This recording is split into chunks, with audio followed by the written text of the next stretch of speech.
அத்தியாயம் 61. கௌதம் இருவரையும் புரியாமல் பார்த்தபடி அமர்ந்திருந்தான். என்னடி சொல்ற? எதா இருந்தாலும் புரியுற மாதிரி சொல்லு. என கௌதம் இருவரையும் கூர்மையாக பார்க்க, வைஷ்ணவி ஒரு பெருமூச்சோடு ரகு பேச்சைக் கேட்டு தாங்கள் கம்பெனி மாறிய கதையையும், அவன் தங்களை மிரட்டிய விதத்தையும், அங்கே தங்கள் பட்ட கஷ்டங்களையும், இப்போது அக்ரிமெண்ட் கையில் கிடைத்தும் மீயாள் அதை கோட்டை விட்டுவிட்டு வந்திருப்பதையும் என எல்லாவற்றையும் சொன்னாள். கௌதம் கோபத்தோடு இருவரையும் முறைத்து பார்த்து, ஏண்டி இவ்வளவு நடந்திருக்கு, என்கிட்ட ஒரு வார்த்தை கூட சொல்லலையே என கேட்டான். நம்மால செய்ய முடிஞ்சது எதுவுமே இல்ல கௌதம். உன்கிட்ட சொன்னா உடனே புறப்பட்டு வந்து அவங்களோட சண்டை போட நிப்ப. நீ உன் தொழில வெற்றிகரமா நடத்தணும். இங்க வந்து சண்டை போட்டு அதனால பிரயோஜனம் இருந்தா பரவாயில்ல. அப்படி இல்லாதப்போ நீயாவது நல்லா இருக்கணும்னு தான் சொல்லல என மீயாள் ஒருவித வெறித்த பார்வையுடன் சொல்லிக் கொண்டிருந்தாள். எல்லாம் சரிதான், கையில கிடைச்ச அக்ரிமெண்ட் காப்பியை எதுக்காக விட்டுட்டு வந்த என கௌதம் கேட்க மீயாள் தலை குனிந்தாள். நல்லா கேளுடா. இப்பல்லாம் அவ நமக்கு ஃப்ரெண்டா இருக்கிறத விட அந்த ஆதிக்கு லவ்வரா இருக்கத்தான் விரும்புறா. அந்த அக்ரிமெண்ட்ட வச்சுக்கிட்டு அவங்க ஆடுன ஆட்டம் என்ன, படுத்துன பாடு என்ன, எல்லாம் தெரிஞ்சும் அத விட்டுட்டு வந்திருக்கிறா என வைஷ்ணவி கோபத்தோடு சொன்னாள்.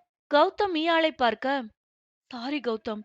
எனக்கு அப்போ அதை எடுத்துட்டா நம்மள இங்கிருந்து அனுப்பிடுவாங்களோன்னு ஒரு பயம் வந்துடுச்சு. இப்ப யோசிக்கும் போதுதான் நான் தப்பு செஞ்சுட்டேனோன்னு குற்ற உணர்ச்சியா இருக்கு என சற்று கவலையோடு சொன்னாள். ஓஹோ! மேடம்க்கு அதெல்லாம் வேற இருக்கா? நான் ரகுவ நினைச்சு இவ்வளவு கஷ்டப்பட்டுக்கிட்டு இருக்கும்போது, அத பார்த்தும் கொஞ்சம் கூட யோசிக்காம இப்படி செஞ்சிருக்கேன்னா, நீ ஒரு செல்ஃபிஷ். உனக்கு உன் சந்தோஷம் தான் முக்கியம். மத்தவங்க எப்படி போனாலும் உனக்கு கவலை இல்ல. உன்ன பார்க்கவே வர வர எனக்கு எரிச்சலா இருக்கு என வைஷ்ணவி கத்தினாள். அவள் பேச பேச மீயாள் முகத்தை மூடிக்கொண்டு அழ ஆரம்பிக்க, கோபத்துடன் கௌதம் வைஷ்ணவியை திரும்பி பார்த்தான். இப்போ வந்து அழற மாதிரி நடி என வைஷ்ணவி சொல்லிக் கொண்டிருக்கும் போதே கௌதம் இடை புகுந்து, ச்சே, வாய மூடு. இன்னும் ஒரு வார்த்தை பேசுனா ஃப்ரெண்டுன்னு கூட பார்க்க மாட்டேன், அரைஞ்சு கொன்னுடுவேன் என உச்சஸ்தாயில் கத்த, இருவரும் அவனை அரண்டு போய் பார்த்தார்கள். அவ செல்ஃபிஷ், அவளுக்கு குற்ற உணர்ச்சியே இல்ல, அவ துரோகி. எல்லாம் சரி வைஷு, அப்ப நீ யாரு என கௌதம் அவளையே தீர்க்கமாக பார்த்தான். வைஷ்ணவி தடுமாற்றத்துடன், என்ன எ- என்ன கௌதம், நான் என பேச்சு வராமல் திணறினாள். என்ன பாக்குற? இப்போ நீ சொன்னதையெல்லாம் யோசிச்சு பாரு. இந்த மொத்த பிரச்சனைக்கும் காரணமே நீதான். ஏதோ ஆதி மேல உள்ள காதலால அந்த அக்ரிமெண்ட் பேப்பரை எடுக்காதது மட்டும்தான் குற்றம் மாதிரி அவள கை காட்டி பேசுற. அங்க அந்த ஒரு பேப்பர் மட்டும்தான் இருக்கும்னு என்ன நிச்சயம்? அது மாதிரி நெறைய பேப்பர்ஸ் வச்சிருந்தாங்கன்னா என்ன பண்ணுவ? ஆரம்பத்துல இருந்து எல்லாம் செஞ்சுட்டு அவள செல்ஃபிஷ்ன்னு சொல்றியே, உனக்கு வெக்கமா இல்ல? ஆதிக்காக மியா என்ன செஞ்சாலும் அவள குற்றம் சொல்றதையே வேலையா வச்சிருக்கியே. நீ இவ்வளவும் செஞ்சது ரகுக்காக தானே? அப்போ முதல்ல குற்ற உணர்ச்சி உனக்குத்தானே இருக்கணும். உனக்கே இல்லாதப்போ அவகிட்ட எதுக்கு ஏன் எதிர்பார்க்கிற? அவகிட்ட ஏன் எதிர்பார்க்கிற? உன்னை நம்புன அவள மட்டும் இல்லாம அப்பா அம்மா எல்லோரையும் ஏமாத்திட்டு அவள துரோகின்னு சொல்ற. உனக்கெல்லாம் மனசாட்சின்னு ஒண்ணு இருக்கா என்னன்னே தெரியல என கௌதம் அவளை வெறுப்போடு பார்த்தான். உனக்கு என்ன பிரச்சனை தெரியுமா? ரகு உன்ன வேண்டாம்னு சொல்லிட்டான். ஆனா ஆதியும் மியாவும் காதலிக்கிறத பார்த்ததும் உனக்கு பொறாம. ஃப்ரெண்ட்ஸுக்குள்ள பொறாம இருக்கக்கூடாது வைஷு. அது உன்ன மட்டும் இல்ல, எல்லாரையும் அழிச்சிடும். இப்போ உனக்கு என்ன, அந்த அக்ரிமெண்ட் பேப்பர் கிடைக்கல அதானே? மியா எடுத்த இடத்திலேயே தானே அது இருக்கும். நாளைக்கு போய் அதை எடுத்து கிழிச்சு போட்டுடு. உனக்கு இங்க இருந்து போகணும்னா தாராளமா போ.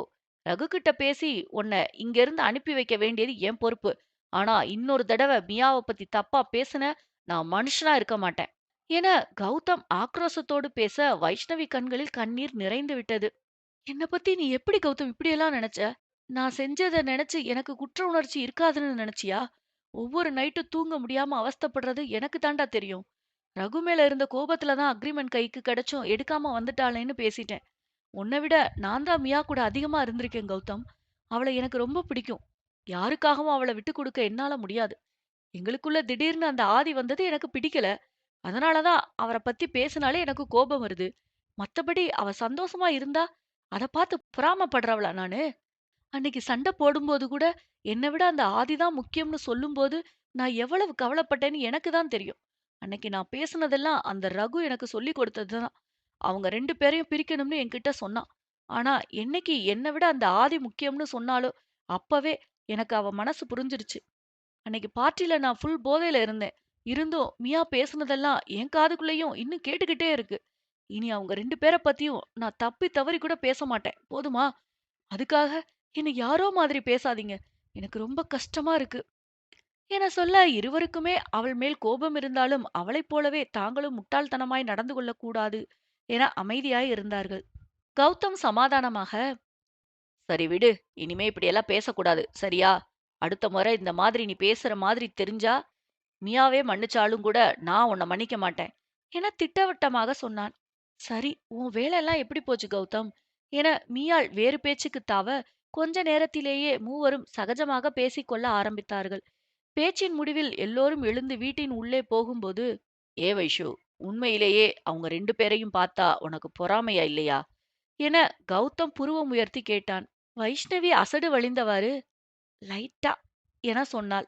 "மீ டூ" என கௌதம் வைஷ்ணவிக்கு கைஃபை கொடுத்துக் கொள்ள, இருவரையும் முறைத்த மியால், "உங்கள" என அடிக்கத் துரத்த அவர்கள் வேகமாக உள்ளே ஓடிப்போனார்கள். இன்னும் 2 நாட்களில் ஊரிலிருந்து அம்மா, அப்பா வருவதாக சொல்லியிருந்தார்கள். திருவிழாவிற்காக இவர்கள் கிளம்பலாம் என நினைத்திருக்க, அவர்களே வந்து அழைத்துப் போவதாகச் சொன்னார்கள். வைஷ்ணவி அப்பா அவளின் அத்தை மற்றும் அத்தை பிள்ளைகளை திருவிழாவுக்கு ஊருக்கு அழைத்துச் செல்ல வேண்டும் என நினைத்திருந்தார். ரகுவைப் பற்றி அவர்களுக்கு ஒரு எண்ணம் இருக்கத்தான் செய்தது. மகளும் ரகுவும் ஆசைப்பட்டால் இருவருக்கும் திருமணம் செய்து வைக்கலாம் என நினைத்து இருந்தார்கள். ஆனால் இருவருமே திருமணத்தைப் பற்றி எதுவும் பேசவில்லை எனவும் அத்தை மகன் சரவணனையாவது பேசலாம் என நினைத்தார்கள். ரகுவரனை விடுத்து வேறு ஒருவனை தேர்ந்தெடுக்க அவர்களுக்கு மனதில்லைதான். ஆனால் எத்தனை காலம் வைஷ்ணவியை அப்படியே வைத்துக் கொண்டிருக்க முடியும்? தாங்களே பேசிப் பார்க்கலாம் என்றால் அவன் உயரத்தை பார்த்து பேசவும் தயக்கமாக இருந்தது. பணத்திற்காக வருகிறார்கள் என்று நினைத்துவிட்டால் என்ன செய்வது? அதனால்தான் ஏழைக்கு ஏத்த எள்ளுருண்டையாக லதாவின் மகன் சரவணனையே பேசலாம் என முடிவெடுத்தார்கள். அதேபோல்தான் வைஷ்ணவியும் ரகுவை எண்ணி இனி தேவையற்ற கற்பனையை வளர்த்துக் கொள்ளக் கூடாது என நினைத்துக் கொண்டாள். அதனால் தான் தன்னையே அறியாமல் மியாவை காயப்படுத்தி விடுகிறோம். அவனுக்கு வேறொரு பெண்ணுடன் நிச்சயமாகப் போவது தெரிந்தும் தேவையில்லாமல் என் மனதில் ஆசை வளர்த்துக் கொண்டது என் தவறுதான் என மிகவும் தாமதமாக உணர்ந்து கொண்டாள். தன் முடிவைப் பற்றி தன் நண்பர்களிடம் சொன்னபோது மீயாளும் கௌதமும் ஆச்சரியமாய் அவளை பார்த்தார்கள். இத்தனை தெளிவாக வைஷ்ணவிக்கு முடிவெடுக்கத் தெரியாது. இப்போது முடிவெடுக்கிறாள் என்றால் அது அவள் அனுபவ பாடத்தை சிறப்பாக பயின்றிருக்கிறாள் என்று புரிந்து கொள்ள முடிந்தது. ரகுவை பார்த்தாலும் ஒரு சாதாரண சிரிப்போடு தலையாட்டி விட்டுச் செல்ல, அவனே அவளை ஆச்சரியமாக பார்த்தான். மீயாளும் அவளின் மாற்றங்களை குறித்துக் கொண்டாள். என்ன இருந்தாலும் தான் செய்ததும் தவறுதான் என மீயாளுக்கு உறுத்திக் கொண்டே இருக்க, 2 நாட்கள் கழித்து யாரும் இல்லாத சமயம் அந்த டாக்குமெண்ட்ஸ் இருந்த ரூமுக்கு அவளை அழைத்துச் சென்று அந்த கபோர்டை காட்டினாள். "இங்க இருந்து தான் வைஷு அதை எடுத்தேன். இதுக்கப்புறம் அதை என்ன பண்ணணும்னு நீயே முடிவு பண்ணு. இதுல நான் தலையிட மாட்டேன். நான் கிளம்புறேன்." என்றபடி மீயாள் சென்றுவிட, வைஷ்ணவி அந்த கபோர்டையே வெறித்துப் பார்த்தபடி நின்றாள். மீயாள் காண்பித்த கபோர்டு அருகில் சென்றவள் தேடி அந்த அக்ரிமெண்ட் பேப்பர்ஸை கையில் எடுத்தாள். அதையே சிறிது நேரம் பார்த்து இருந்தவள் ஒரு பெருமூச்சோடு மீண்டும் அதை எடுத்த இடத்திலேயே திரும்ப வைத்தாள். ரகுவரனுக்கு வேறு பெண்ணோடு திருமணமானால் நிச்சயம் அவனை தன் மனதில் நினைத்துக் கொண்டிருக்க மாட்டாள். அதுவரையிலாவது அவனை பார்த்து கொண்டிருப்போம் என நினைத்தவள் அந்த ஃபைலை எடுத்த இடத்திலேயே வைத்துவிட்டு திரும்பி வந்தாள். அவள் அங்கே போனதிலிருந்து செய்த எல்லாவற்றையும் ரகுவரனும் சிசிடிவியில் பார்த்து கொண்டுதான் இருந்தான். முதலில் அவன் மனதில் ஒரு மெல்லிய தடுமாற்றம். அத்தியாயம் 62. இன்னும் 2 நாட்களில் அம்மா அப்பா வந்து விடுவார்கள். அப்போது ஆதியை சாதாரணமாக அவர்களுக்கு அறிமுகப்படுத்தலாம் என மீயாள் நினைத்திருந்தாள். ஆனால் இப்போது இருக்கும் சூழ்நிலையில் அது முடியாது என்றுதான் தோன்றியது. பார்ட்டி நடந்த அந்த நாளுக்குப் பிறகு ஆதிரனை கண்ணிலேயே பார்க்க முடியவில்லை. அவனை பார்க்காமல் மீயாளுக்கு எதையோ இழந்தது போலத்தான் இருந்தது. ஆனாலும் அன்றைக்கு தான் அடித்த லூட்டியாக எல்லோரும் சொன்னதைக் கேட்டதும் அவனை பார்க்க ஒருவிதமான அசௌகரியமான மனநிலையே நிலவியது. என்ன இருந்தாலும் ஆதிரன் வீட்டையும் அவன் அரை பால்கனியையும் ஏக்கத்துடன் பார்க்காமல் கண்களை திருப்ப முடியவில்லை. இன்றும் ஒரு பெருமூச்சுடன் அவள் அறையை பார்த்துவிட்டு திரும்பிக் கொண்டாள். அன்று இரவு எப்போதும் ஆதிரனும் அவளும் சந்திக்கும் அந்த திண்டில் அமர்ந்து கொண்டு அவனைப் பற்றிய யோசனையில் ஆழ்ந்திருந்தாள். என்னைப் போலவே அவனும் என்னை நினைத்துக் கொண்டிருப்பானா? இல்லை ரகு சம்மதிக்கும் வரை என்னை இப்படியே தவிர்க்கப் போகிறானா? தன்னை பார்க்காமலே தன்மேல் அத்தனை காதலை வைத்திருந்தவன் தான் இத்தனை தூரம் அவனுடன் நெருங்கிப் பழகிய பின் தன்னை விட்டு நிம்மதியாகவா இருக்கப் போகிறான்? நிச்சயம் அவனும் என் நினைவில்தான் வாடிக்கொண்டிருப்பான். ரகு மனது வைத்தால்தான் இருவரின் துன்பத்திற்கும் ஒரு விடிவு கிடைக்கும். ரகு மேலும் தவறில்லை. ஆதிரன் துன்பப்படுவதை கூடவே இருந்து பார்த்திருக்கிறான். அப்படிப்பட்டவன் என்னைப் பற்றி முழுவதும் அறியாமல், என்மேல் நம்பிக்கை இல்லாமல், எப்படியோ போகட்டும் என ஆதியை விட்டுத் தரமாட்டான். ஆதிரன் மேல் அளவு கடந்த அன்பும், அத்தனை தூய்மையான நட்பும் அவனுடையது. அதனால் தானே தங்களைப் பிரிக்க முயற்சிக்கும் அவனிடம் சண்டையிட்டுக் கொண்டிராமல் அவனிடம் கெஞ்சிக் கொண்டு இருக்கிறாள். ஆதிரனின் நல்லதை மட்டுமே நினைப்பவன் நிச்சயம் தங்கள் காதலையும் புரிந்து கொள்வான். ஏதேதோ யோசனையில் இருந்தவள் அருகில் அரவம் கேட்கவும் யதார்த்தமாக நிமிர்ந்து பார்த்தாள். அங்கே ஆதிரனைக் காணவும் முதலில் கனவு என்றே நினைத்தவள், பிறகு அவன்தான் நிற்கிறான் எனத் தெரிந்ததும் எழுந்து நின்றவளுக்கு அவனிடம் எப்படி எதிர்வினை ஆற்றுவது என்று தெரியவில்லை. வெகு நாட்களுக்குப் பிறகு அவனை அருகில் பார்த்த ஒருவித பரவசத்தோடு தவிப்பாய் பார்த்திருந்தாள். அவனைப் பார்த்ததும் சிரிப்பதா இல்லை சாதாரணமாக வரவேற்பாய் தலையசைப்பதா எதுவும் புரியவில்லை. இந்த கொஞ்ச நாட்களில் அவர்களிடையே அந்த அளவு இடைவெளி வந்திருந்தது மட்டும் உண்மை. அவள் தயக்கத்துடன் அவன் முகத்தையே பார்த்திருக்க, அவன் ஒரு பெருமூச்சுடன் அவள் அருகில் வந்து அவளை இழுத்து தன் மார்போடு மெலிதாக அணைத்துக் கொண்டான். சட்டென்று கண்கள் கலங்கிவிட்டாலும் அதை வெளியே விடாமல் உள்ளுக்குள் இழுத்துக் கொண்டாள். அவளின் நிலை அவனுக்கு புரியாமலாயிருக்கும். அவனும் அதே போன்ற நிலையில்தானே இருந்தான். சிறிது நேரம் அப்படியே இருந்தவர்கள் திண்டில் அமர, எப்போதும் போல அவளை தன் மடியிலேயே இருத்திக் கொண்டான். இருவருக்கும் எந்த பேச்சும் இருக்கவில்லை. அது தேவையும் படவில்லை. ஒருவரை ஒருவர் சமாதானப்படுத்திக் கொள்ள இன்னும் எதுவும் முடிவாகவில்லையே. அதனால் அமைதியாகவே இருந்தார்கள். அவளின் தோளில் முகம் புதைத்தவன் அப்படியே இருக்க, அவளுக்குத்தான் என்னவோ போல் இருந்தது. அவனை சமாதானப்படுத்தலாம் என, "ரகு அண்ணா" என்று ஆரம்பிக்க, அவள் உதட்டில் கை வைத்து தடுத்தவன், "வேண்டாமியா, இப்போதைக்கு அத பத்தி பேச வேண்டாம். எனக்கு கொஞ்சம் டைம் குடு. நான் எல்லாத்தையும் சரி பண்றேன். ஆனா தப்பித் தவறி கூட இனி என் முன்னால நீ அழவே கூடாது. என் முன்னால மட்டும் இல்ல. இனி யார் முன்னாடியும் நீ அழவே கூடாது. அப்படி நீ அழறதா இருந்தா அது என்னோட கடைசி நாளா இருக்கணும்." என அவன் தீவிரமாக சொல்ல மீயாள் பதறிவிட்டாள்.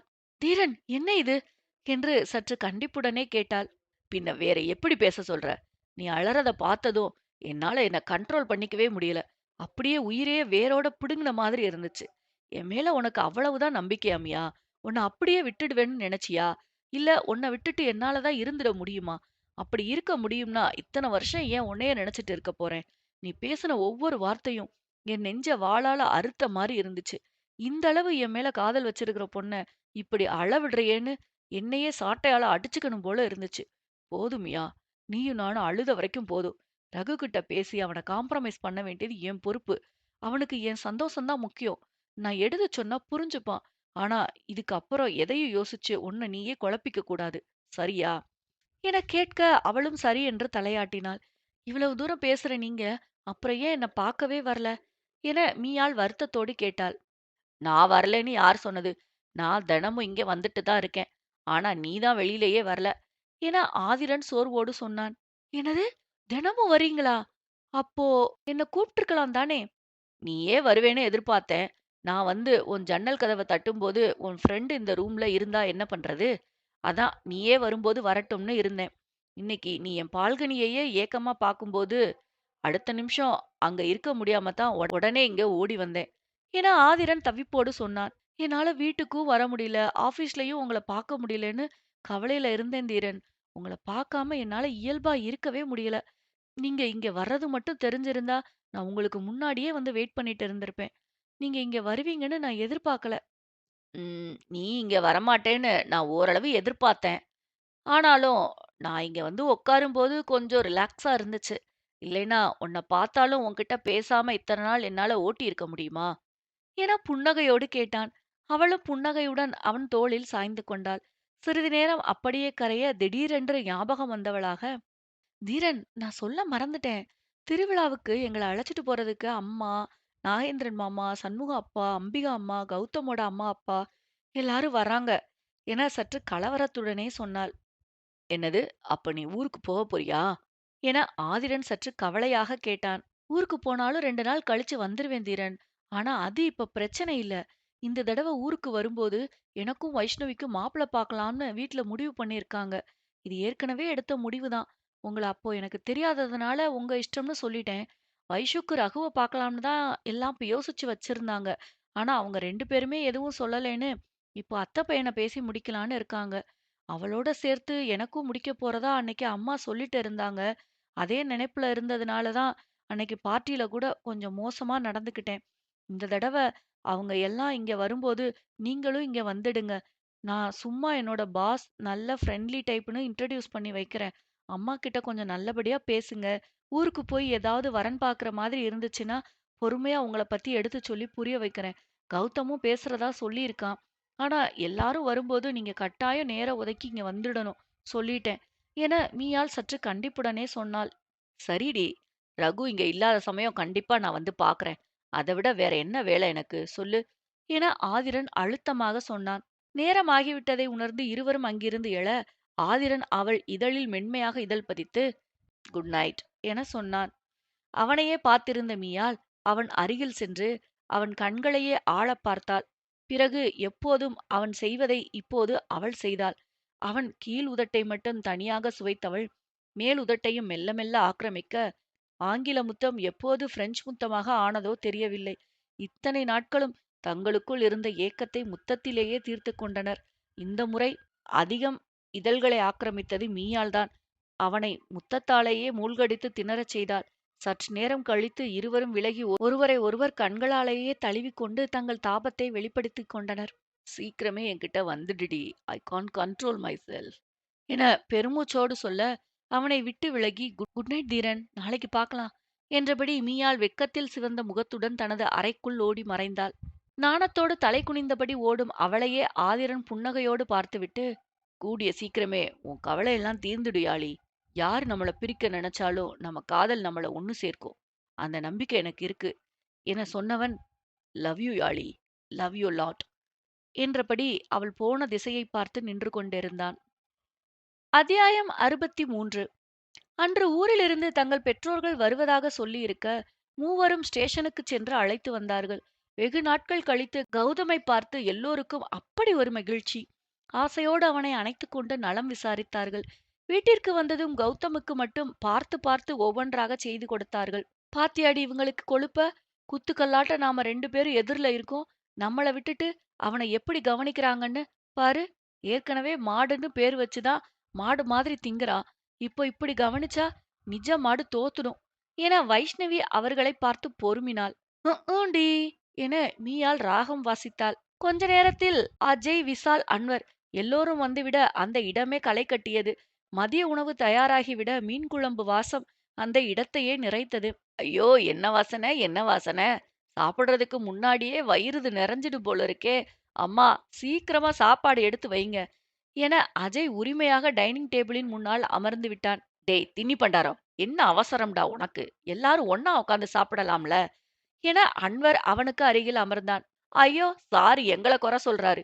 இப்ப சார் எதுக்கு வந்து உட்கார்ந்து இருக்கிறீராம் என நொடித்துக்கொண்ட அஜய் தானே எடுத்து போட்டு சாப்பிட ஆரம்பித்தான். அது அம்மா என்ன ரொம்ப கட்டாயப்படுத்தி சாப்பிட சொன்னாங்க, அதுக்காக தான் வந்தேன் என அன்வர் கீழே விழுந்தாலும் மீசையில் மண் ஒட்டவில்லை என்ற ரீதியில் சொன்னான். டேய் நடிக்காதடா, அந்த மீன் பொரியலை இப்படி தள்ளு என அஜய் கேட்டதும் அதை நகர்த்தி வைத்தவன் தானும் சாப்பிட ஆரம்பிக்க, எல்லோரும் அவர்களை புன்னகையோடு பார்த்தார்கள். பிறகு எல்லோரும் சாப்பிட்டுவிட்டு ஓய்வாக அமர்ந்து பேசிக் கொண்டிருந்தார்கள். மாலை நேரம் வந்ததும் ரகுவோடு ஆதிரனும் வீட்டிற்கு காரில் வந்து இறங்க, அங்கே இருந்த கூட்டத்தை பார்த்ததும் தான் மீயாள் தன் தாய் வருவதை பற்றி சொன்னது ஞாபகம் வந்தது. அவள் வேறு என்னை வந்து பார்க்கச் சொன்னாளே, இப்போது போனால் ரகு என்ன சொல்வானோ என்று தயக்கமாய் பார்க்க, அவனோ இயல்பாக, சங்கீதா ஆண்டி, அம்பிகா ஆண்டி எல்லோரும் வந்துட்டாங்க போல இருக்கு. வா ஆதி, அவங்கள பார்த்துட்டு வந்துடலாம் என அழைத்தான். ஆதிக்கு இனிய அதிர்ச்சியாக இருக்க, இதுதான் வாய்ப்பு என சரி என்று சொல்லி அவனோடு சென்றான். ரகுவை பார்த்ததுமே சங்கீதா, அம்பிகா, ராகவன், நாகேந்திரன் எல்லோரும் ஆரவாரமாக வரவேற்றார்கள். வாப்பா ரகு, எப்படி இருக்க? என்ன உன்ன ஆளையே காணோம். எப்பவும் உன்னை பத்தி நாங்க வயசுகிட்டயும் மியா கிட்டயும் விசாரிப்போம். நீ ரொம்ப வேலை பிஸில இருக்கேன்னு சொன்னாங்க. வேலை வேலைன்னு அலைஞ்சு உடம்ப கெடுத்துக்காதப்பா. அப்பப்போ உனக்குன்னு கொஞ்சம் நேரம் ஒதுக்கு. எங்களையும் பார்க்க ஊருக்கு வா என பாசமாக அவனை கண்டித்தார்கள். அவர்களின் பாசம் எப்போதும் போல் ரகுவரனுக்குள் ஒரு சின்ன தடுமாற்றத்தை கொடுத்தது. இதனால் தானே அவர்களை பார்க்க போகாமல் இருப்பது. என்ன இருந்தாலும் அவன் செய்தது துரோகம்தானே. அப்புறம் எப்படி அவர்கள் முகத்தில் விழிப்பான்? இனி கவனமா இருப்பேன் ஆண்டி. இப்ப கொஞ்சம் ஃப்ரீ தான். இதுக்கப்புறம் அடிக்கடி உங்கள பார்க்க வரேன் என புன்னகையோடு சொன்னான். அதன் பிறகுதான் பின்னால் நின்ற ஆதியை கவனித்தவர்கள், இவன் யார் என்பது போல எல்லோரும் கேள்வியாய் ரகுவை பார்த்தார்கள். ஆதிரனின் தோற்றத்தில் ஒருவித பணக்காரத்தன்மை, செழுமை, வசீகரம், கம்பீரம், நிமிர்வு என அனைத்தும் தெரிய எல்லோரும் அவனை ஒருவித ஆச்சரியத்துடன் தான் பார்த்தார்கள். கௌதமுக்குமே முதலில் அவனை பார்க்கும்போது அப்படித்தான் இருந்தது. எத்தனை அழகாக இருக்கிறான்! மீயாளுக்கு மிகவும் பொருத்தமாக இருப்பான் என்றுதான் நினைத்தான். சங்கீதாவுக்கு மட்டும் ஆதிரனை எங்கோ பார்த்தது போல் தோன்றியது. அவனையே ஆச்சரியமாக பார்த்திருக்க, அந்த நேரம் ரகு அவனை தன்னுடைய நண்பன் என அறிமுகப்படுத்தி வைத்தான். அதோடு மீயாள், வைஷ்ணவி இருவரும் அவனிடம்தான் வேலை செய்வதாகவும் சொன்னான். அவனை பார்த்ததும் வரவேற்பாய் புன்னகைத்தவர்கள், "வாப்பா தம்பி, நல்லா இருக்கியா?" என கேட்டார்கள். "நல்லா இருக்கேன் ஆண்டி" என சொன்னவன் அவர்களின் நலத்தையும் விசாரிக்க, அவர்களும் புன்னகையுடன் பதில் சொன்னார்கள். "உன் பேர் என்னப்பா?" என சங்கீதா விசாரிக்க, "ஆதிரன் ஆண்டி" என சொன்னான். இப்போது அவரின் காலில் விழுந்து ஆசீர்வாதம் வாங்கினால் நன்றாக இருக்குமே என மீயாள் அவனுக்கு சைகை செய்ய, அவனுக்கோ அது புரியவே இல்லை. அருகில் நின்றிருந்த ரகுவரனுக்கு அது புரிந்துவிட, மெல்லமாக மெல்லமாக அவன் காலில் விழுமாறு சொல்ல, சட்டென்று அவனும் சங்கீதா காலில் விழ, அவரோ பதறி, "இதெல்லாம் ஏன்பா, இதெல்லாம் வேண்டா" என்று சொன்னார். அதற்குள் மீயாள் அவசரமாக இடையிட்டு, "எங்க சார் எப்பவுமே இப்படித்தாம்மா, பெரியவங்களுக்கு ரொம்ப மரியாதை கொடுப்பாரு" என பெருமை பீற்றினாள். "பாத்தியா அஜு, சைடு கேப்ல சைக்கிள் ஓட்டுறா?"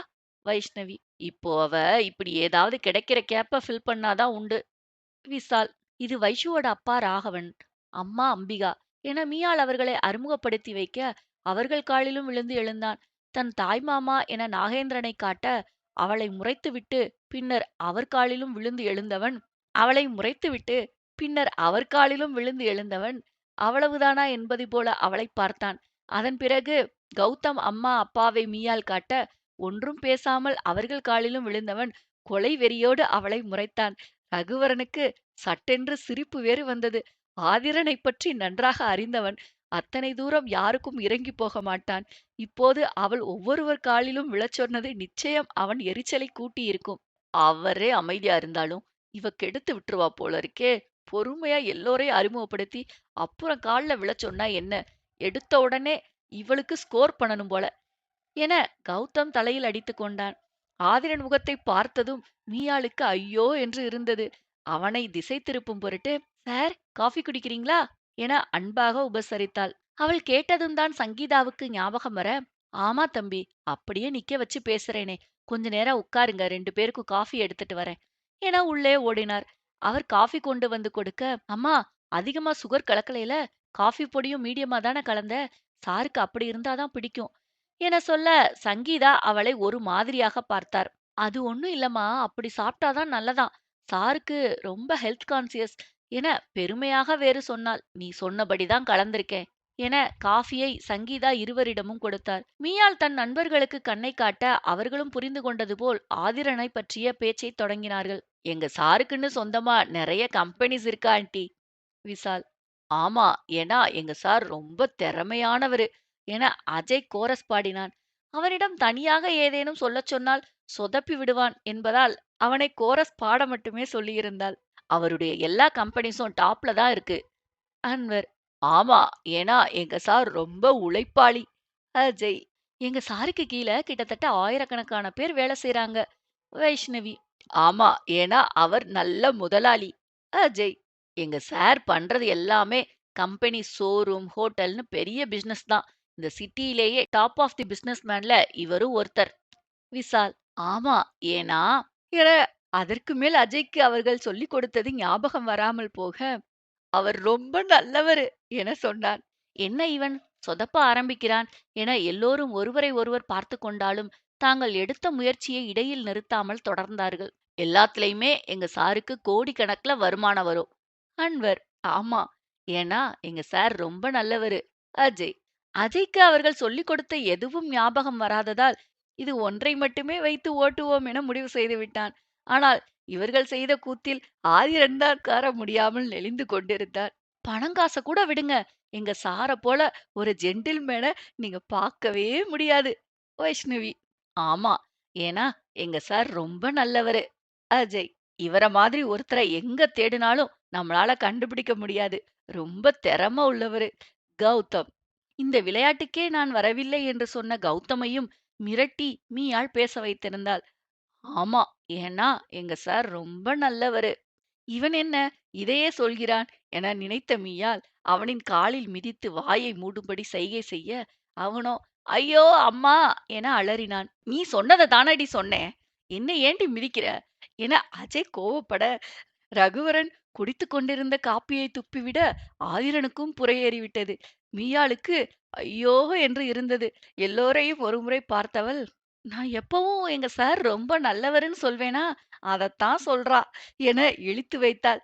இப்போது எல்லோர் முகத்திலும் ஒருவித மென்னகை படர்ந்தது. இதற்கு மேல் இங்கேயே உட்கார்ந்திருந்தால் இவர்களின் கூத்து தொடர்ந்து கொண்டிருக்கும் என நினைத்த ஆதிரன் தாங்கள் வீட்டுக்கு போவதாகச் சொல்லி எழுந்தான். அவனையும் இரவு சாப்பிட அழைக்கலாமே என எண்ணி, சாருக்கு மீன் குழம்புனா ரொம்ப பிடிக்குமா அம்மா, அதனால நைட்டு இங்கேயே சாப்பிட வந்துடட்டும் என சொல்ல, எல்லோருமே ரகுவரனையும் ஆதிரனையும் இரவு உணவு உண்ண கெஸ்ட் ஹவுஸுக்கு அழைப்பு விடுத்தார்கள். ஆதிரன் தயங்க, சங்கீதா விடாப்பிடியாக, இன்னைக்கு ஒரு நாள் தானப்பா, கண்டிப்பா வந்துடணும். அதோட மீன் குழம்பு உங்களுக்கு பிடிக்கும்னு வேற சொல்றாளே என சொன்னார். அதெல்லாம் வருவார்மா. அப்படி இல்லைனா நானும் வைஷுவும் போய் அழைச்சிட்டு வந்துருவோம். மீயாள், ஆமா, ஏன்னா எங்க சார் ரொம்ப நல்லவரு என அஜய் சொல்ல, இந்த முறை எல்லோருக்குமே நன்றாக சிரிப்பு வந்து விட்டிருந்தது. மீயாள் தான் கோபத்துடன், வாய மூடிட்டு இங்கிருந்து போடா என கடுப்படித்தாள். ஆதிரனும் ரகுவரனும் சிரிப்போடு அவர்களிடம் விடைபெற்று கிளம்பினார்கள். பாதி தூரம் சென்றதுமே ரகுவரன் சிரிப்பை அடக்க முடியாமல் கலகலவென்று சிரிக்க, ஆதிரனும் அவனோடு கூடச் சேர்ந்து சிரித்தான். ரகுவரன் சிரிப்போடு, இவங்க வந்ததுக்கு அப்புறம் தான் நம்மளால இந்த மாதிரி மனசு விட்டு சிரிக்க முடியுதுல்ல. இவங்க வந்ததுக்கு அப்புறம் தான் நம்மளால இந்த மாதிரி மனசு விட்டு சிரிக்க முடியுதுல்ல என கேட்க, ஆதிரனும் ஆமாம் என தலையசைத்தான். இதே போல இவங்க கூட நாமளும் ஒரு அங்கமா இருந்தா நல்லா இருக்கும் என சொன்னவன் ஒரு பெருமூச்சுடன், சரி போய் நீ ரெஃப்ரெஷ் ஆயிட்டு நைட்டு கீழ வந்துடு. நம்ம 2 பேரும் சேர்ந்து அங்க போகலாம் என சொல்லிவிட்டு தன் வீட்டுக்குச் சென்றான். அத்தியாயம் 64. சொன்னபடியே இரவு இருவரும் அவர்கள் இடத்துக்குச் செல்ல, கெஸ்ட் ஹவுஸுக்கு எதிராக இருந்த தோட்டத்தில் உணவு எடுத்து வைத்துவிட்டு அவர்கள் இருவரும் வருவதற்காக காத்திருந்தார்கள். அவர்கள் வந்ததும் சங்கீதாவும் அம்பிகாவும் உணவை எடுத்து எல்லோருக்கும் பரிமாறத் தொடங்க, அதற்குள் இடையிட்ட கௌதம், ஏன் சங்கிமா, இன்னைக்கு எங்க எல்லாருக்கும் நீங்களே நிலாச்சோறு பிசைஞ்சு கொடுங்களேன், சாப்பிட்டு ரொம்ப நாள் ஆச்சு என சொன்னான். சரிப்பா என்றவர் ஆதிரனையும் ரகுவரனையும் பார்த்து, உங்க 2 பேருக்கும் என இழுக்க, அதற்குள் மீயாள் இடை புகுந்து, அதெல்லாம் அவங்க 2 பேரும் சாப்பிடுவாங்க. அதுவும் ஆதி சார் கிட்ட நீங்க கேட்கவே வேண்டாம் என சொல்லி முடிப்பதற்குள் அஜய் உள்ளே நுழைந்து, ஆமா, ஏன்னா எங்க சார் ரொம்ப நல்லவரு என சொல்ல, சட்டென்று எல்லோருக்கும் வந்த சிரிப்பை அடக்கவே பெரும்பாடாய் இருந்தது. அடே ஏன்டா என்று மீயாள் பரிதாபமாய் பார்க்க, அவர்களுக்கு இன்னமுமே சிரிப்பு வந்தது. அம்பிகாவும் சங்கீதாவும் எல்லோருக்கும் பெரிய தட்டில் சாதத்தை போட்டு பிசைந்து ஒவ்வொரு கவளமாக ஒவ்வொருவருக்காக கொடுக்க, எல்லோரும் கைகளில் வாங்கி சாப்பிட ஆரம்பித்தார்கள். சாப்பிடும்போது இடையில் ஆதிரனுக்கு மீன் பொரியல் பிடிக்குமா என அம்பிகா கேட்க, அதெல்லாம் சாருக்கு பிடிக்கும், கொடுங்க என சொல்ல, அஜய் குறுக்கிட்டு, ஆமா, ஏன்னா எங்க சார் என்று சொல்லி முடிப்பதற்குள், இனி நீ வாயே திறக்க கூடாதுடா என நினைத்தவள் ஒரு துண்டு மீனை முள்ளோடு சேர்த்து அவன் வாயில் வைத்து அடைத்தாள். ஐயோ, முள்ளு வாய கிழிச்சிடுச்சே என அவன் அலற, இனி வாய திறப்ப மகனே என்று அவனை பார்த்து வாயை மூடிக்கொண்டு இரு என சைகையால் மிரட்டினாள். அவர்களை பார்த்த ராகவன் புன்னகையோடு ஆதிரனிடம் திரும்பி, தம்பி, உங்க அம்மா அப்பா என கேட்க, அவன் ஒரு நொடி மௌனத்திற்கு பிறகு, 2 பேரும் இப்ப உயிரோட இல்ல என சொன்னான். எல்லோரிடமும் இப்போது ஒரு கனத்த அமைதி. அப்படியே அந்த அமைதியை நீடிக்க விடாமல் மீயாள், சாருக்கு அம்மா அப்பா இல்லைனாலும் அவர் சம்பாதிக்கிற பணத்துல கொஞ்சம் பணத்தை நிறைய ட்ரஸ்டுக்கு கொடுக்கிறார். இப்ப கூட புதுசா ட்ரஸ்ட் ஆரம்பிச்சு அம்மா அப்பா இல்லாம அனாதையா இருக்க பிள்ளைகளை படிக்க வைக்கிறார். அங்க இவங்களுக்கு ஆகுற மொத்த செலவையும் இவரே தான் பாத்துக்கிறார். ஏன்னா என அவள் ஆரம்பிப்பதற்குள் அங்கிருந்த அனைவருமே கோரஸாக, ஏன்னா உங்க சாரு ரொம்ப நல்லவரு என முடிக்க, மீயாள் எல்லோரையும் பாவமாக பார்த்து வைத்தாள். அவள் பாவனையில் அதற்கு மேல் அடக்க முடியாமல் எல்லோரும் கலகலவென்று சிரித்து விட்டார்கள். ஆதிரனும் ரகுவரனும் கூட அடக்க முடியாமல் சிரிக்க, ஆதிரனுக்கு புரையேறி விட்டது. வேகமாக அருகில் இருந்த தண்ணீர் கிளாஸை எடுத்து அவனிடம் கொடுத்துவிட்டு, மீயாள் அவன் தலையில் தட்ட, பார்த்து கொண்டிருந்த பெற்றவர்கள் எல்லோருக்குமே அவள் மனது புரிய ஆரம்பித்தது. ரகுவரனுமே அவர்களை வாஞ்சையோடு பார்த்துவிட்டு மற்றவர்களிடம் திரும்பி, அம்மா, மியா சொல்றதுக்காக மட்டும் இல்ல. உண்மையிலேயே அவன் ரொம்ப நல்லவன். அம்மா, அப்பா இல்லாம ரொம்பவும் கஷ்டப்பட்டு முன்னேறி, யாரோட துணையும் இல்லாம தன்னோட தொழில எடுத்து நல்லபடியா நடத்தி, இந்த நிலைமைக்கு வந்திருக்கான். இவன கல்யாணம் பண்ணிக்க எந்த பொண்ணா இருந்தாலும் அவளுக்கு கொடுத்து வச்சிருக்கணும். மியா மாதிரி எனக்கு ஒரு தங்கச்சி இருந்தா, இந்நேரம் கட்டாயம் அவளுக்கு இவனத்தான் கல்யாணம் பண்ணி வச்சிருப்பேன். என சொல்ல இளையவர்கள் எல்லோரும் அவனை ஆச்சரியமாய் பார்த்தார்கள். காலையிலிருந்து மீயாள் எப்படி எப்படியோ தலைகீழாக நின்று தண்ணீர் குடித்து இந்த விஷயத்தை சொல்ல நினைக்க இவன் இத்தனை சுலபமாகச் சொல்லிவிட்டான். மீயாளுக்கு இப்போதுதான் மனதுக்குள் அப்பாடா என்று இருந்தது. ஆனால் ரகு எப்படி திடீரென்று மனசு மாறினான் என அதுவும் யோசனையாக இருந்தது. ரகுவரன் சொல்ல வருவது பெரியவர்கள் எல்லோருக்கும் புரிந்துவிட சங்கீதா தன் அண்ணன் நாகேந்திரனை திரும்பி பார்த்தார். அவருக்கும் அதே யோசனைதான். ஆனாலும் ஆதிரனை மறுக்க அவர்களிடம் எந்த காரணமும் இல்லை. பணக்காரன், அழகன், அதோடு சேர்ந்த நல்ல குணம். இத்தனைக்கும் மேலாக தங்கள் பெண்ணுக்கு பிடித்திருக்கிறது. இதைவிட வேறு என்ன வேண்டும்? நாகேந்திரன் புன்னகையுடன் ரகுவரனை பார்த்து, நாங்களே இந்த தடவை மீயாளுக்கும் வைஷ்ணவிக்கும் ஏதாவது வரன் பார்த்து பேசி முடிச்சு வைக்கலாம்னு தான் நினைச்சிட்டு இருந்தோம். திருவிழாவுக்கு எங்க சொந்தக்காரங்க எல்லாம் வந்துடுவாங்க. நீங்களும் எல்லாரும் கண்டிப்பா வரணும். அங்கேயே எல்லாருக்கும் முன்னால பேசி ஒரு நல்ல முடிவா எடுப்போம். என சொல்ல அவரது பதில் எல்லோருக்கும் திருப்தியாக இருந்தது. அப்பாடா! எங்க மாமாவுக்கும் மூளை இருக்குன்னு எப்பயாவது காமிக்கிறார் என மீயாள் மனதுக்குள் சந்தோஷித்துக் கொண்டாள். அஜய், அன்வர், விஷால் மூவரும் விடைபெற்று கிளம்பிவிட ஆதிரனும் ரகுவரனும் கூட விடைபெற்று கிளம்பினார்கள். பெரியவர்கள் எல்லோரும் உணவு பாத்திரங்களோடு உள்ளே சென்றுவிட மீயாள் அவர்கள் உள்ளே போவதை பார்த்துவிட்டு தன் லாங் ஸ்கர்ட்டை தூக்கி பிடித்தபடி வேகமாக ஓடி வந்து ரகுவரன் மற்றும் ஆதிரன் இருவர் எதிரிலும் நின்றாள். மூச்சிரைக்க ஓடிவந்து நின்றவளை பார்த்துவிட்டு திரும்பி தாங்கள் அமர்ந்திருந்த இடத்தை பார்க்க அங்கே யாரும் இல்லை. எல்லோரும் உள்ளே சென்று இருந்தார்கள். என்னையாள், எதுக்காக இப்படி ஓடி வந்த என ஆதிரன் கேட்க அவள் திரும்பி ரகுவரனை பார்த்தாள். நீங்க உண்மையிலேயே மனசு மாறித்தான் அங்க அப்படி பேசுனீங்களா என ரகுவரனிடம் கேட்டாள். ஏன் உனக்கு என்ன சந்தேகம் என ரகுவரன் புன்னகையோடு அவளை பார்த்தான். அது இங்க இப்படி பேசிட்டு ஊருக்கு வந்து எங்களுக்கு சப்போர்ட்டா பேசாம போயிட்டீங்கன்னா என்ன பண்றது? ஊர்ல வச்சு எனக்கு மாப்பிள்ளைன்னு யாரையாவது முடிவு பண்ணிட்டா, அதுக்கப்புறம் அம்மாவையும் மாமாவையும் மாத்துறது கஷ்டம். இவரும் உங்கள மீறி எதுவும் செய்ய மாட்டேன்னு சொல்லிடுவாரு. அதனால தான் என தயக்கத்தோடு சொன்னாள். ம். முதல்ல நீ என் ஃப்ரெண்டுக்கு தகுதி இல்லன்னு தோணுச்சு. அதனால தான் வேண்டான்னு சொன்னேன். ஆனா இப்போ உன்ன தவிர வேற யாரும் அவனுக்கு பொருத்தமா இருக்க மாட்டாங்கன்னு தோணுது. என சொன்னவன் சிறிது யோசனைக்கு பிறகு ஆனாலும் என இழுத்தான். அவனின் இழுவையில் கலவரத்தோடு, என்ன ஆனாலும்? என மீயாள் பதட்டமாக கேட்டாள். ஆனாலும் உன்ன மாதிரி லூசு தான் இவனுக்கு வேணுமான்னு யோசனையா இருக்கு. என்றவன் ஆதிரனிடம் திரும்பி, இந்த பெட்ரூமாஸ் லைட்டே தான் வேணுமா? என்ன கேட்டான். டெஃபினட்லி என ஆதிரன் சிரித்து, வேற வழி இல்ல. இதுதான் என் தலையெழுத்து என சொன்னான். ரொம்ப தான் வேணாம்னா போ என ஆதிரனிடம் பழிப்பு காட்டிவிட்டு ரகுவை வெண்மையாக அணைத்து தேங்க்ஸ் ரகு அண்ணா என முகம் முழுவதும் புன்னகையோடு சொன்னவள் அவனிடமிருந்து விலகி சரி நான் போறேன் அம்மா தேடுவாங்க என்றவாறு மீண்டும் அவள் ஸ்கர்ட்டை தூக்கி பிடித்தபடி வேகமாக ஓடினாள். ஓய் என ஓடியவளை ரகு அழைத்து நிறுத்தி அவன்கிட்ட கேட்டாச்சு, உனக்கு எப்படி உங்க சார் ஓகேவா என கேட்க அவளும் தலையசைத்து எனக்கு ஓகேதான். ஏன்னா என ஆரம்பிப்பதற்குள் இருவரும் ஒன்று சேர்ந்து ஏன்னா உங்க சாரு ரொம்ப நல்லவரு அதானே என கேட்க அவர்களது கேலியில் அவள் முகம் சிவந்தாலும் ஆமாம் என தலையாட்டினாள். அவளின் பதிலில் இருவரும் வாய்விட்டுச் சிரித்தார்கள். அவர்களோடு சேர்ந்து தானும் சிரித்தவாறு மீயாள் அவர்களுக்கு கையாட்டிவிட்டு உள்ளே ஓடிச் சென்று மறைந்தாள். ஒரு வாரத்திற்கு முன்னதாகவே எல்லோரும் ஊருக்கு கிளம்பிவிட அவர்களுடனே மீயாள், வைஷ்ணவி, கௌதம் மூவரும் கிளம்பினார்கள். அன்று அவர்கள் ஊருக்கு கிளம்ப வேண்டும். அதற்கு முன்னால் ஆதிரனை பார்த்து வரலாம் என ஒரு மணி நேரம் முன்னதாக வைஷ்ணவியிடமும் கௌதமியிடமும் சொல்லிவிட்டு ஆதிரன் வீட்டிற்குச் சென்றாள். நேராக அவனது அறைக்குச் சென்றவள் உள்ளே சென்றதுமே அந்த அறையின் தோற்றத்தில் ஒரு நிமிடம் எப்போதும் போல மதி மயங்கி நின்றாள். தன் மனதில் இருந்ததை இத்தனை துல்லியமாக அவனால் செயல் வடிவமாக கொண்டு வர முடிந்திருக்கிறதா என ஆச்சரியப்பட்டு போனாள். ஆரம்பத்தில் அந்த அறைக்கு வந்தபோது அவனின் அருகாமை தந்த நடுக்கத்தில் எதையும் அவள் சரிவர பார்த்ததில்லை. ரகுவரன் சொன்ன பிறகு கூட அந்த அறைக்கு அடிக்கடி வரும் வாய்ப்பு கிடைக்கவில்லை. அதன் பிறகும் கூட ஆதிரனைத் தவிர வேறு எதுவும் அவள் கருத்தில் பட்டதில்லை. அவசரமாக பார்த்துச் செல்லும் நிலையில் கூட அந்த அறையை நினைத்து அவளால் வியக்காமல் இருக்க முடிந்ததில்லை.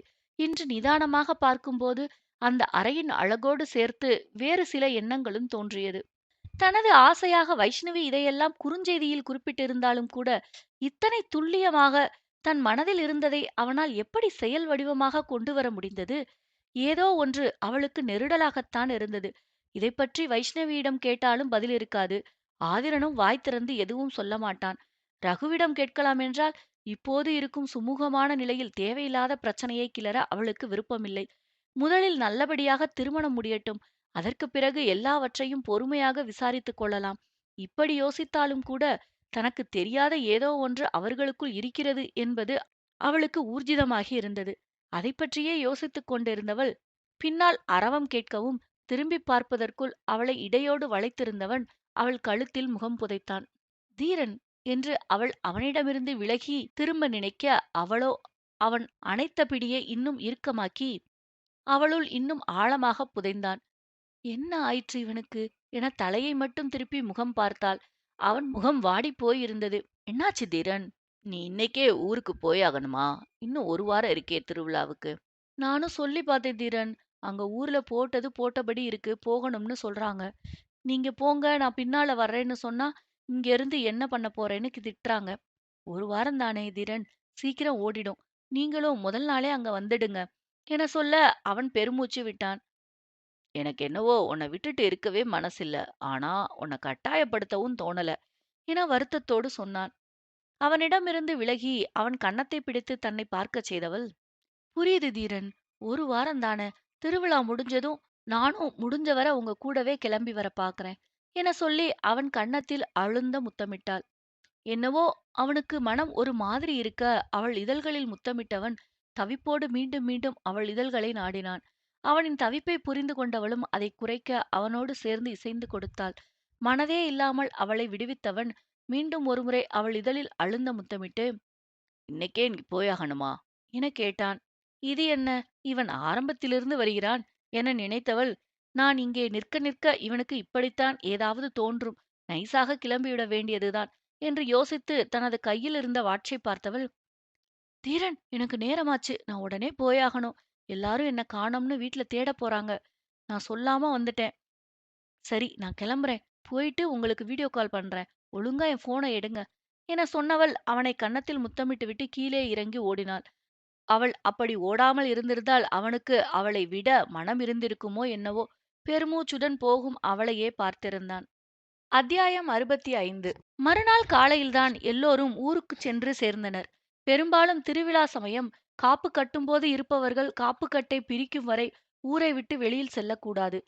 ஒரு மாதம் முன்பு காப்பு கட்டி விடுவது வழக்கம்தான்.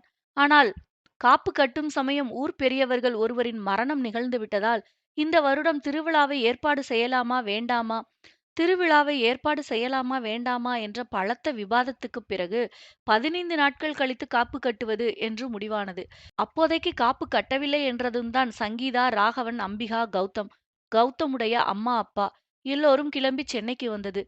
இவர்கள் ஊருக்குப் போன சமயம் சரியாக காப்பு கட்டிவிட, இதற்குப் பிறகு 15 நாள் கழித்துதான் ஊரை விட்டுச் செல்ல வேண்டும் என எல்லோரும் முடிவாகச் சொல்லிவிட்டார்கள். அன்று இரவு போன் செய்த ஆதிரனிடம் மீயாள் இதைச் சொல்லி புலம்பிக் கொண்டிருக்க, அவனுக்கும் கூட தவிப்பாய் இருந்தாலும், ஒரு வாரத்தில் தானும் ஊருக்குப் போய் விடுவோம். அதன் பிறகு ஒரு வாரம் கழித்து அவள் வந்து விடுவாள். பிறகு என்ன என்ற எண்ணத்தில் அவளையும் சமாதானப்படுத்தி, அதன் பொருட்டு தானும் சமாதானமாகிக் கொண்டான். கௌதம் வந்து மீயாளை சாப்பிட அழைக்க, அப்போதுதான் ஞாபகம் வந்தவளாக, "நீங்க சாப்பிட்டீங்களா தீரன்?" எனக் கேட்டாள். "இல்ல, இனிமேதான்" என சொல்ல அவன் முகத்தையே உற்று பார்த்தவள், "கடைசியா நீங்க எப்ப சாப்பிட்டீங்க?" எனக் கேட்டாள். "அது" என்று அவன் தயங்க, "என்ன தீரன், நீங்க என்ன சின்ன குழந்தையா? ஏதோ அம்மாவ பிரிஞ்சு ஹாஸ்டல் போற பையன் மாதிரி சின்ன சின்ன விஷயத்துக்கெல்லாம் ஃபீல் பண்ணி சாப்பிடாம இருக்கீங்க. இப்போ நீங்க தானே சொன்னீங்க, இன்னும் ஒரு வாரம் தானேன்னு. அப்புறம் என்ன? ஒழுங்கா சாப்பிடுங்க. இல்லைன்னா என்னால இங்க நிம்மதியா இருக்க முடியாது" என சற்று கண்டிப்புடன் சொல்ல அவன் சிரித்துக் கொண்டான். "இப்படி சிரிச்சா என்ன அர்த்தம்? சாப்பிடுறேன் இல்லன்னு ஏதாவது சொல்லுங்க" என அவள் கோபமாக கேட்க, "சரிடி, சாப்பிடுறேன். நீ போய் முதல்ல சாப்பிடு" என சொன்னான். "சரி, என்னை ஏமாத்தணும்னு ட்ரை பண்ணாதீங்க. நான் அம்புஜா ஆன்ட்டி கிட்ட ஃபோன் பண்ணி நீங்க சாப்பிட்டீங்களான்னு கேட்பேன்" என கண்களை உருட்டி மிரட்டினாள். ஏக்கத்தோடு போனில் தெரிந்த அவளையே பார்த்தவன், அவள் முகத்தை வருடியபடி, சாப்பிடுறேன்டி. வேணும்னா நான் சாப்பிடும்போது வீடியோ கால் பண்றேன். ஓகேவா? எனக் கேட்டான். அதெல்லாம் வேண்டாம். வீட்ல எல்லாரும் இருக்காங்க. நானே ரூமுக்கு வந்ததும் கால் பண்றேன். என சொன்னவள் பிறகு பேசுவதாக போனை வைத்து விட்டாள். பெருமூச்சுடன் போனையே பார்த்திருந்தவன் எப்போதடா ஒரு வாரம் போகும் என நாட்களை நெட்டித் தள்ளினான். வீட்டில் ஆட்கள் இருப்பதால் அவளால் முடிந்தபோதுதான் போன் பேசுவாள். அவன் கம்பெனி செல்லும் சமயங்களிலோ இல்லை மீட்டிங்கில் இருந்தாலோ போனை எடுக்க மாட்டான். வீட்டில் இருந்தால் கட்டாயம் உடனே அட்டன் செய்து விடுவான். ஆரம்பத்தில் அப்படி இருந்தவன் பிறகு எங்கே சென்றாலும் போனை கையோடு எடுத்துக்கொண்டு திரிந்தான். எப்போதடா அவள் போன் செய்வாள் என காத்திருக்க ஆரம்பித்தான். அவன் கம்பெனியில் இருந்தால் பேச மாட்டான் என்பதால் வீட்டிற்கு வந்த பிறகுதான் அருகில் யாரும் இல்லை என்பதை உறுதிப்படுத்திக் கொண்டு அவள் போன் செய்வாள். அவள் எப்போது போன் செய்தாலும் யாழி என தவிப்போடு அவன் குரல் கேட்கவும் அவளும் அதற்கு மேல் தவித்துப் போவாள்.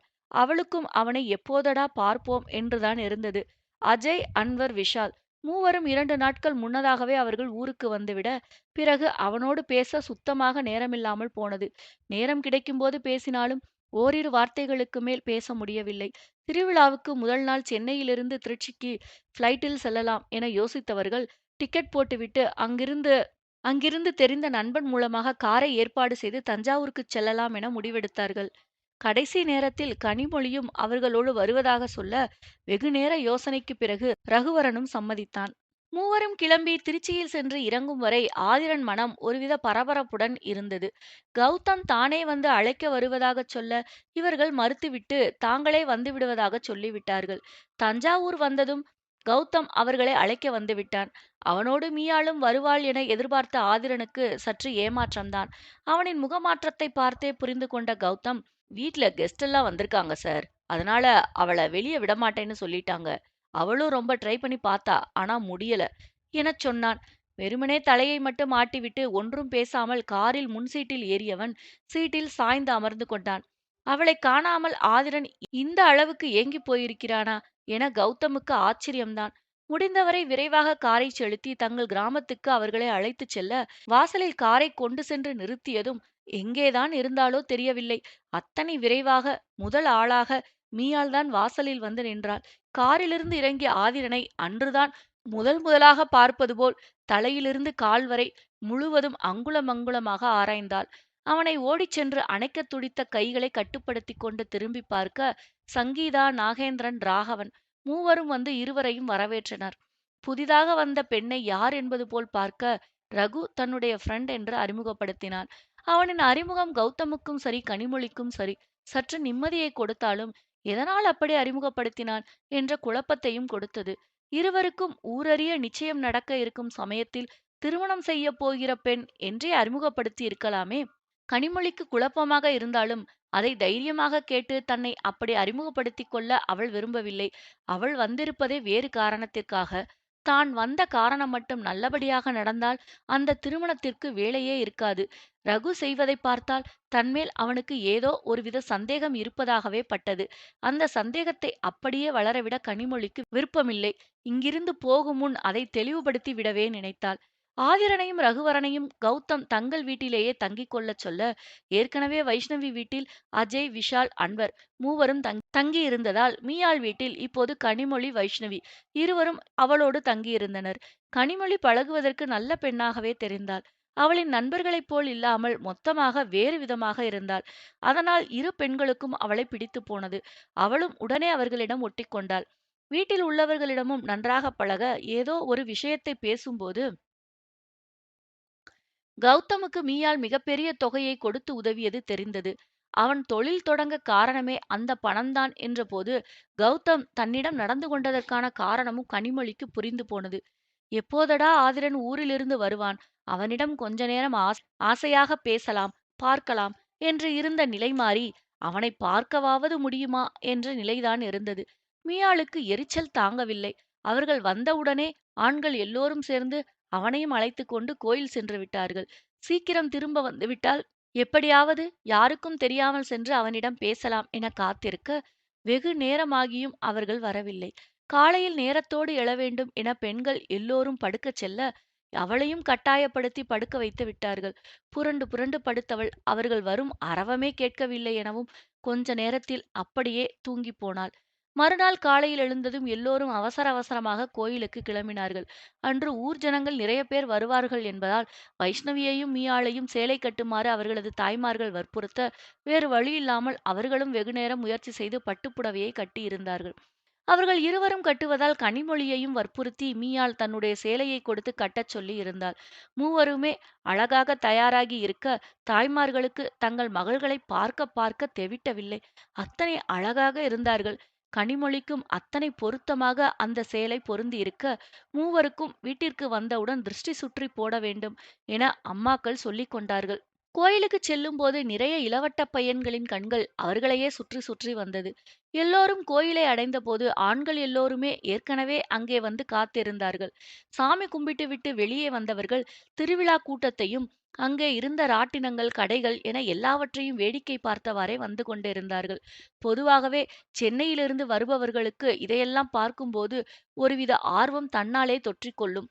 எல்லோருமே அப்படிப்பட்ட ஒரு சந்தோஷத்துடன் தான் சுற்றிலும் வேடிக்கை பார்த்து இருந்தார்கள். அஜய் ராட்டினத்தில் ஏறியே ஆக வேண்டும் என அடம்பிடிக்க எல்லோருமே அதில் ஏறினார்கள். ஆனால் பாதி வழியிலேயே வாந்தி வருது, என்னை இறக்கி விடுங்க என அவன் கத்த ஆரம்பிக்க எல்லோரும் அவனை பார்த்து சிரிக்க ஆரம்பித்தார்கள். பேச்சும் சிரிப்புமாக அப்படியே நேரம் போக கோயிலுக்கு கொடுக்க வேண்டிய தேங்காயும் மாலையும் அடங்கிய பை வீட்டிலேயே இருப்பதால் மீயாளை போய் எடுத்து வரச் சொல்லி சங்கீதா அனுப்பி வைத்தார். அவள் தனியாக போவதை பார்த்த ஆதிரனும் ரகுவரனிடம் சொல்லிவிட்டு யாருக்கும் தெரியாமல் அங்கிருந்து கலண்டு கொண்டு அவள் பின்னால் சென்றான். வீட்டிற்கு வந்தவள் அம்மா சொன்ன பொருளை எடுத்து வைத்துவிட்டு தன் அறைக்குள் செல்ல, ஆதிரன் பின்னாலே வந்து கதவை சாத்திவிட்டு அவளை இறுக அணைத்து கொண்டான். ஏற்கனவே அவனை எதிர்பார்த்து இருந்தால்தான், அதனால் அவளும் திரும்பி அவனை இறுக அணைத்து கொண்டாள். அவர்களின் ஏக்கங்களை அவர்களின் உதடுகளும் அறிந்து கொண்டன போல. உதடுகள் நான்கும் வேகத்தோடு மோதிக்கொண்டன. அவன் தன்னிலிருந்து 2 அடி அவளை மேலே தூக்கி இருக்க, அவளோ அவனை கழுத்தோடு இறுக கட்டிக்கொண்டு அவனுக்கு இணையான வேகத்தை காட்டினாள். அவளை மெதுவாக இறக்கியவன் இதழ்களை பிரிக்காமல் வெற்றிடையில் தன் அழுத்தத்தை கூட்ட, உணர்வுகளின் பிடியில் அவள் அவனை இன்னும் நெருங்கினாள். வெகு நேரம் கழித்து இருவரும் இதழ்களை பிரித்து நிமிர, அவள் நெற்றியில் முத்தமிட்டு மார்போடு சேர்த்து அணைத்து கொண்டான். இன்னைக்கு இந்த புடவையில செமையா இருக்குடி. உன்னை பார்க்க பார்க்க பார்த்துக்கிட்டே இருக்கணும் போல இருந்துச்சு. இன்னைக்கு பாதி பசங்க கண்ணு உன் மேலதான். அவனுங்களை எல்லாம் பார்த்தா எனக்கு அவ்வளவு கோபமா வந்துச்சு. ஆனா நீ இவ்ளோ அழகா இருக்கும்போது அவனுங்களும் தான் என்ன பண்ணுவானுங்க என புன்னகையோடு கேட்டான். தன்னை பார்த்ததிலிருந்து ஆதிரனை கவனித்துக் கொண்டுதான் இருக்கிறாள். அப்படியே அவளை விழுங்குவதைப் போல் பார்த்து கொண்டிருந்தான். துளிக்கூட அவன் கண்கள் தன்னை விட்டு நகரவே இல்லை. வைஷ்ணவியும் கனிமொழியும் கூட மாற்றி மாற்றி அவளை கேலி செய்து கொண்டிருந்தார்கள். அவர்களின் கேலியில் அவள் முகம் சிவந்து நின்றிருக்க, அவனோ யாருடைய கிண்டல் கேலிகளையும் பொருட்படுத்துவதாகவே தெரியவில்லை. தான் வீட்டுக்கு வரும்போது எப்படியும் அவன் வருவான் என ஏற்கனவே மீயாள் எதிர்பார்த்தாள். மீண்டும் அவளை நெருங்கி அவன் முத்தமிட, கடினப்பட்டு அவனிடமிருந்து பிரிந்து மூச்சு வாங்கி, நான் கோயிலுக்கு போகணும் ஆதி. இல்லைன்னா அம்மா என்ன தேடி இங்கேயே வந்துடுவாங்க என சொன்னாள். எனக்கும் புரியுது. ஆனா உன்னை இப்படி புடவையில பார்த்ததும் என்னால என்ன கண்ட்ரோல் பண்ணவே முடியல யாழி என மீண்டும் அவள் இதழில் முத்தமிட, ஆதி ப்ளீஸ் என்றாள். சரி, அப்படின்னா நான் முன்னால போறேன்.